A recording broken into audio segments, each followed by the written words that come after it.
Hola querida familia, Dios te bendiga, Dios te guarde, que la paz del cielo sea contigo. El día de hoy vamos a estudiar la Biblia y queremos hacerlo, por supuesto, en su contexto, que sea la misma Biblia hablando y pidiendo la dirección de Dios. Así que para estudiar este tema, te pido a tener una palabra de oración.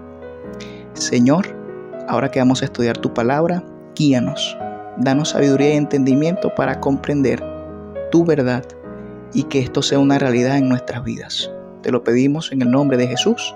Amén y amén.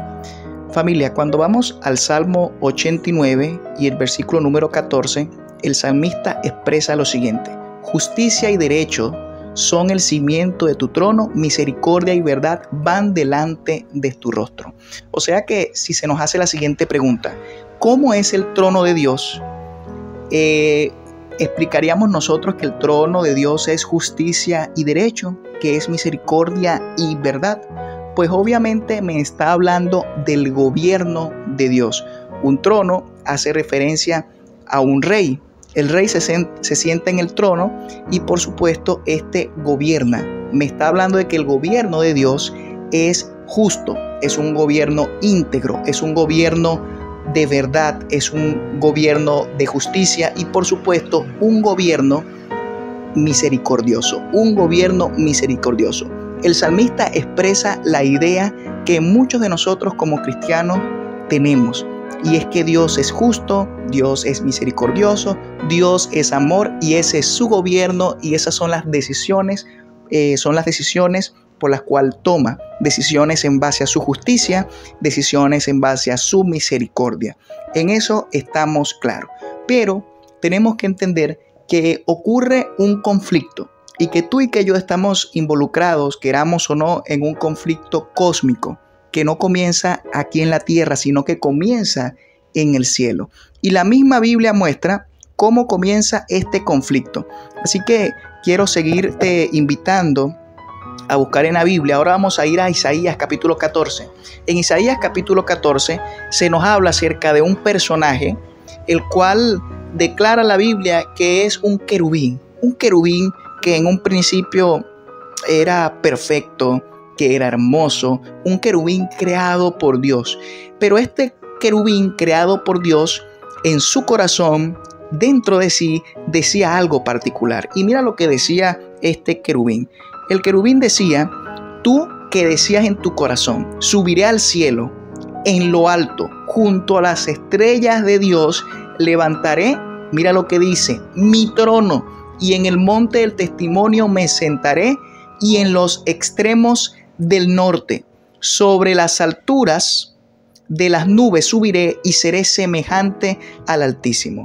Significa esto que este querubín, que hoy nosotros conocemos como diablo y Satanás, el adversario de Dios, en un principio cuando éste estaba en el cielo con Dios, él empezó a ver que el trono de Dios, y cuando hablamos del trono de Dios hablamos del gobierno de Dios, que es justo y misericordioso, empezó a ver cosas como que no le agradaban.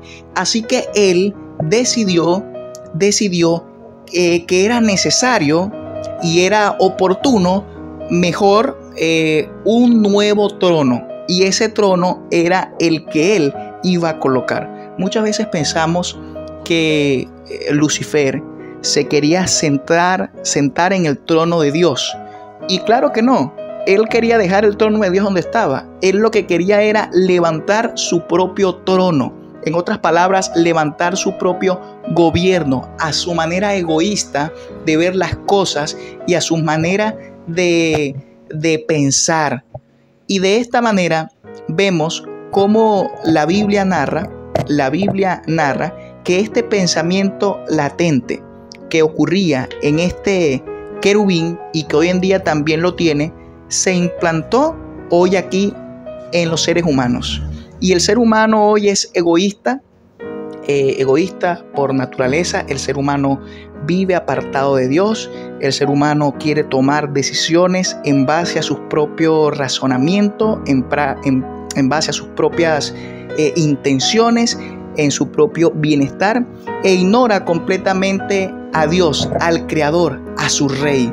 Y por supuesto, vemos que esto comienza desde el cielo, donde el pecado se introduce en la tierra cuando ocurre lo que es la caída del hombre, la caída de Adán y Eva. Este querubín quería levantar su propio trono. Además de eso, dice que quería sentarse sobre las alturas de las nubes, subiré, dice, y seré semejante al Altísimo. En otras palabras, quería tener esa capacidad que solamente tiene Dios de poder decidir, gobernar y de poder tener esa autoridad para tomar las decisiones correspondientes sobre un grupo de criaturas, el cual era su creación. Pero fíjate algo, recordemos que no hay otro trono, no hay otro gobierno como el de Dios, un gobierno perfecto, un trono perfecto, donde la misericordia y la verdad se denotan. ¿Qué ocurre? Ocurre que este querubín en el libro de Apocalipsis vemos que se le llama el dragón. Dice el versículo 4 del capítulo 12 de Apocalipsis: su cola arrastró la tercera parte de las estrellas del cielo y las arrojó sobre la tierra. Y el dragón se paró frente a la mujer que estaba para dar a luz a fin de devorar a su hijo tan pronto como naciera. Fíjate que este dragón, su cola, la cola de este dragón, arrastró la tercera parte de las estrellas del cielo. Si nos preguntan a qué se refiere con la tercera parte de las estrellas del cielo, pues hace referencia a los ángeles.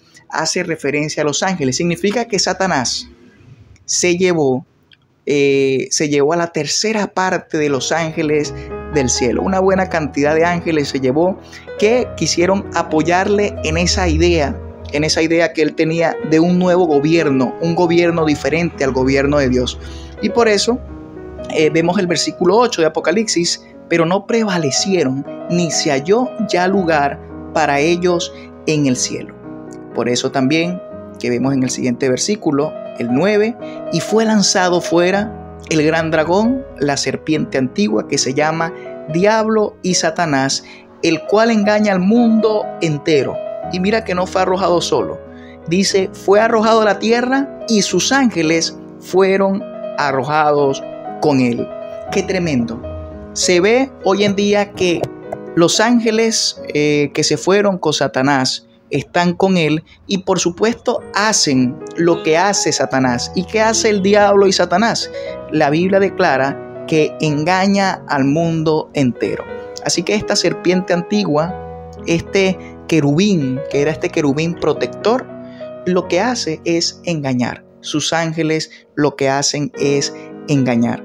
Hoy nosotros como pueblo de Dios tenemos la verdad. La verdad. Dice Juan capítulo 17, versículo 17, santifícalos en tu verdad, tu palabra es verdad. Tenemos la verdad que Dios quiere que se exprese ante todo el mundo, para todas las naciones, para todos los pueblos, tribus, y también es en contraste a las mentiras y al engaño que da ese dragón y esa serpiente antigua que conocemos muy bien como Diablo y Satanás. Es por eso que nosotros tenemos que entender que el egoísmo que está arraigado hoy a nuestras vidas, en nuestras raíces, en nuestro ser, y el trono de nuestro corazón no nos pertenece a nosotros, le tiene que pertenecer y obviamente le pertenece a Dios. Nuestras decisiones, nuestras facultades, nuestros sentimientos, la manera de pensar y lo que vayamos a hacer, incluso los planes a futuro que tengamos, tienen que ser de Dios.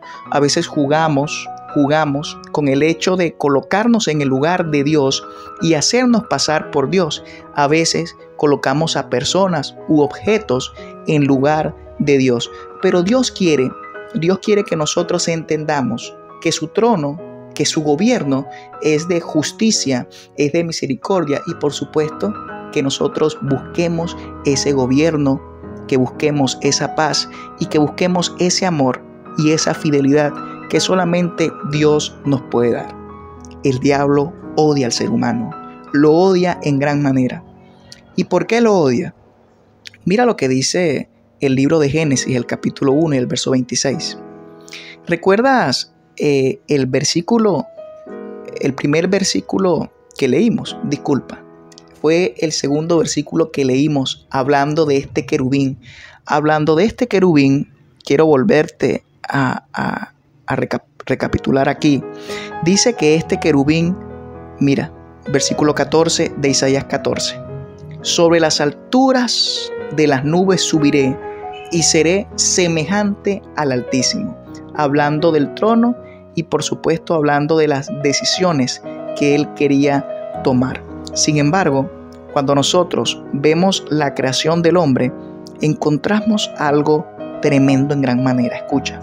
Entonces dijo Dios, Génesis 1:26, hagamos al hombre a nuestra imagen, conforme a nuestra semejanza, y tenga potestad sobre los peces del mar, las aves de los cielos y las bestias, sobre toda la tierra y sobre todo animal que se arrastra sobre la tierra.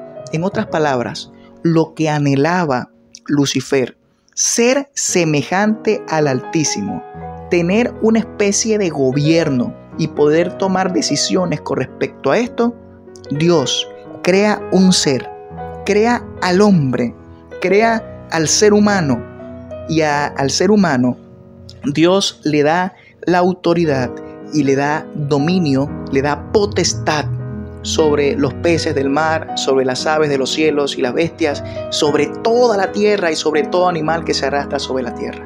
En otras palabras, les dio la autoridad para que fuese ese administrador o ese gobernante de este planeta, no en un sentido un sentido déspota, no en un sentido de maldad, no en un sentido de no una obediencia voluntaria, sino más bien en un sentido de cuidar, en un sentido de amor, en un sentido de preservar la vida, por supuesto, de los animales, de los seres vivos que se encuentran aquí en este planeta. Así que el enemigo de Dios, cuando te mira, ve la imagen y la semejanza de Dios. Por eso el diablo hace guerra contra nosotros, hace guerra contra el ser humano, busca dañar vidas, busca dañar familias, busca dañar todo lo que Dios ha hecho. Es por eso que si tú conoces esta verdad maravillosa y estás hoy en los caminos del Señor, déjame decirte, déjame comentarte que Dios te ama mucho y que eres apreciado por Dios, eres privilegiado por Dios. Cada ser humano tiene un privilegio grandísimo, el cual es ser imagen y semejanza del Rey de Reyes y Señor de señores, el dueño del universo. Es por eso que nosotros tenemos que decidir qué gobierno vamos a seguir y de qué lado vamos a estar. Por eso me gustaría el día de hoy hacerte las siguientes preguntas. En el trono de tu corazón, ¿quién se sienta? ¿Se sienta el enemigo? ¿Te sientas tú o se sienta Dios? ¿Será que tu vida hoy está acorde a los principios del cielo? ¿Será que hoy, si viene Cristo Jesús, el Salvador del mundo, te irías con Él al cielo? Si la respuesta es sí, gloria a Dios. Y si la respuesta es no, déjame decirte que todavía hay tiempo, y mientras hay tiempo hay esperanza, hay muchas oportunidades, porque la misericordia de Dios se renueva cada mañana. Porque recuerda, Dios te hizo y te hizo con un propósito. Por eso es que eres valioso, eres valiosa a los ojos de Dios. Así que busca de Dios, busca a quién se va a sentar en tu trono, y recuerda, por supuesto, el mejor consejo, que Dios sea el que se siente en ese trono maravilloso de tu vida. Dios te bendiga.